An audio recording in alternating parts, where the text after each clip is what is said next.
जब विकास की इतनी बातें होती हैं, तब भी बिहार को लेकर लोगों का नजरिया क्यों नहीं बदलता? नीति और नियत के बीच कमी कहां रह जाती है?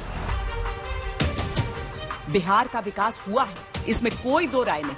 आंकड़े भी इसकी तस्दीक करते हैं। लेकिन नीतीश कुमार के पहले टर्म के बाद विकास की गाड़ी ने बहुत हिचकोले खाए। लालू प्रसाद यादव चुनावी जीत हार में विकास को अहम नहीं मानते थे। कभी फॉर्मूले के तौर पर, कभी कटाक्ष में। यह जुमला आज भी चर्चा में रहता है।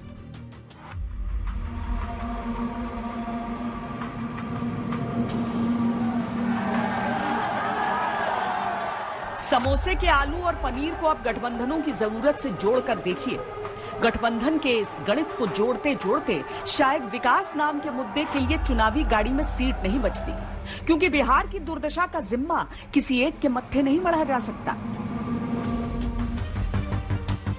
जब नई सरकार में नए बिहार की नींव रखी जाए तो यह भी याद रहे कि बरसों से कुछ लोगों के भाग्य पर जंग लगा जो ताला लटका रहा, वो भी खुल सके, ताकि रोजगार की तलाश में कुछ लोगों को तो मंजिल मिल सके। ये डालमिया नगर की बंद पड़ी शुगर फैक्ट्री है। 1984 में इसकी 17 औद्योगिक इकाइयां एक झटके में बंद कर दी गईं। तब इनसे करीब 20,000 लोगों को रोजगार मिलता था।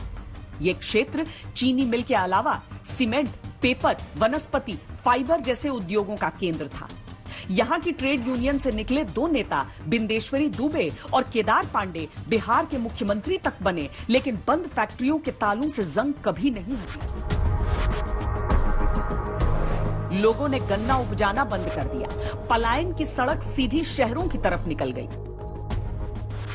ये शहर एक बानगी है अपने श्रम से मुंह मोड़ लेने की। ऐसे कई शहर बिहार में अपने उद्धार की बाट जो रहे हैं। कभी कभी ऐसा भी हुआ कि बंद फैक्ट्रियों के गेटों के ताले या चीनी मिलों की चिमनी से धुआं निकलने के वादे हुए, लेकिन वो बस वादे रहे।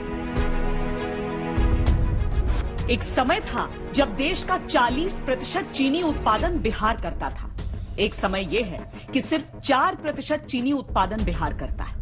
वारिसलीगंज, बनमनखी, हथुआ, गुरारू, गोरौल, सीवान, समस्तीपुर, लोहट की चीनी मिलों के प्राण कब लौटेंगे? नए रोजगारों की बात अच्छी लग रही है इन चुनावों में। ये बातें जोर भी पकड़ती जा रही, लोगों के मन में उम्मीदें भी जगा रही हैं। लेकिन अगर पुराने रोजगार के साधनों का ही कायाकल्प सही से हो जाए तो पलायन के पैर शायद कुछ थम जाए।